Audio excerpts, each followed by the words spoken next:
I wonder how much we think about that kind of expectation in our life. You know, some of us here in this room have the desire to be married at some point in the future.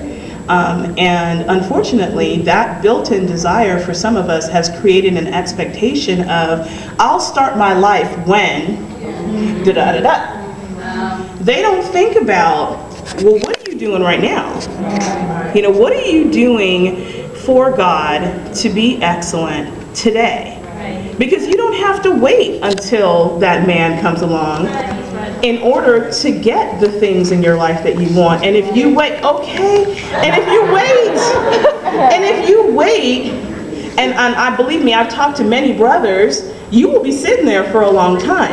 Because you know what? Men that are worth having in the kingdom are looking for women that are doing something with their life. They are not looking for somebody that they're going to have to completely take care of emotionally, spiritually, financially, educationally.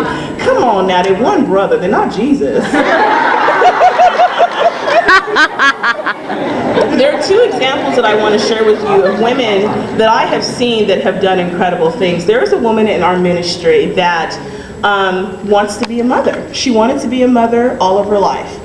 And like many of us, you know, she is a single woman that, you know, knew that she was born to be a mother. And so rather than sitting around and waiting for Mr. Right to come along, she went to school and she got her bachelor's and master's degree, and she became a social worker working in the children's foster care industry. And you know what happened? She has a child now. What her desire was to have a child. Well, she don't have a husband because, you know, God will work that out when he's ready. But what was amazing about her going after her dreams is more than having a husband, she wanted to be a mother. Well, for her getting up off her duff and going and getting her education and getting a job and doing something with her life, she was able to foster and then adopt a little boy. And it's so cool. I have pictures of him on my refrigerator. And every morning when I go in there to get my soy milk, I look at him and I think about her. And I'm like, that's a woman that's doing something. And whenever you hear brothers talk about her, I mean, it's like, oh my gosh, that sister is awesome. Because they recognize how incredible it is that she is a mother and that she took in a special needs child and that she's taking care of him. Why? Because she's doing something with her life. The other sister, you know, she got baptized when she was in the campus ministry, and she was on track to become a doctor.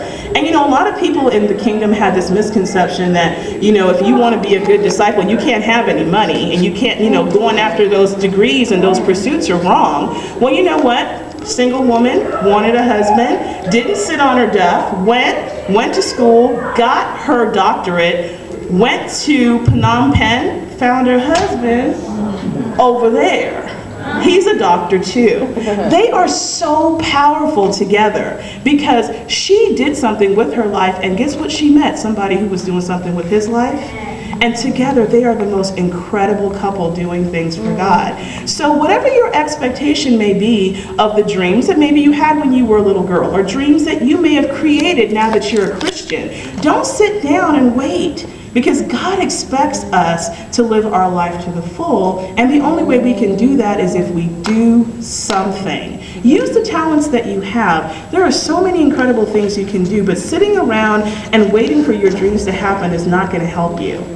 Because God is waiting for you. He knit you together in your mother's womb and gave you a purpose in your life of what He wanted you to do. So when you're sitting around, you're not fulfilling your purpose with God. And that's not going to get you anywhere. Amen. Come on,